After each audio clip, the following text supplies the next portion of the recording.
எங்கள் வீட்டில் நாங்கள் மைக்ரோவேவ் அவனில் ப்ரிப்பேர் பண்ணக்கூடியதான ப்ராக்லி soup.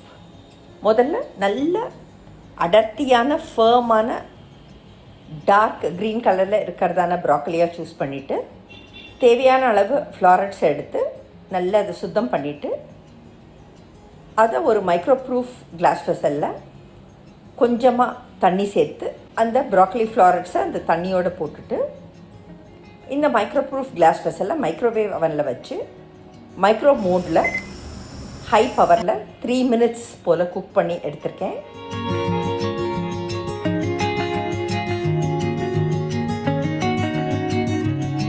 So at the end of 3 minutes நல்ல டெண்டராக சாஃப்ட் ஆயாச்சு நம்ம ப்ராக்கலி.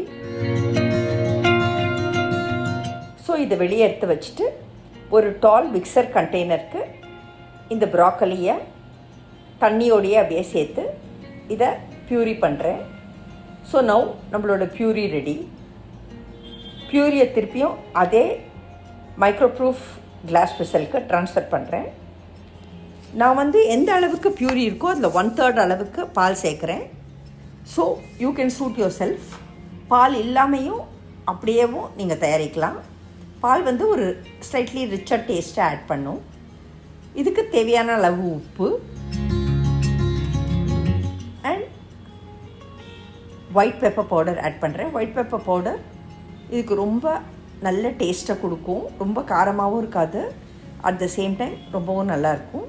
எப்போவுமே ஒரு மைக்ரோ ப்ரூஃப் கிளாஸ் வெசலில் ஒரு லிக்விடை நம்ம சூடு பண்ணுறச்சு ஜஸ்ட்டு ஹாஃப் த அளவு of the micro proof glass வெசலுக்கு தான் நம்ம அதை ஃபில் பண்ணணும். ஸோ இப்போது என்னோடய மைக்ரோவேவ் அவரில் 900 watts அப்படிங்கிறது ஹை பவர். ஸோ நான் அதை சூஸ் பண்ணியிருக்கேன்.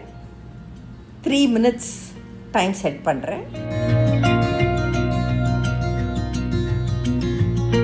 எப்போவுமே ஒரு லிக்விடை சூடு பண்ணிவிட்டு மைக்ரோவேவ் அவன்லேருந்து நம்ம வெளியே எடுக்கிறச்சே லேட் இரப்டிவ் பாயிலிங் இருக்கக்கூடும். அப்படிங்கிறதுனால க்ளவுஸ் போட்டுட்டு கொஞ்சம் முகத்துலேருந்து தள்ளி வச்சு எடுக்கணும்.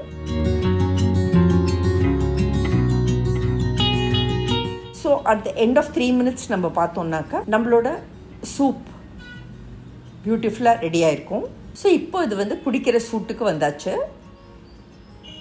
இதை சூப் பவுலுக்கு ட்ரான்ஸ்ஃபர் பண்ணிவிட்டு அப்படியே சுட சுட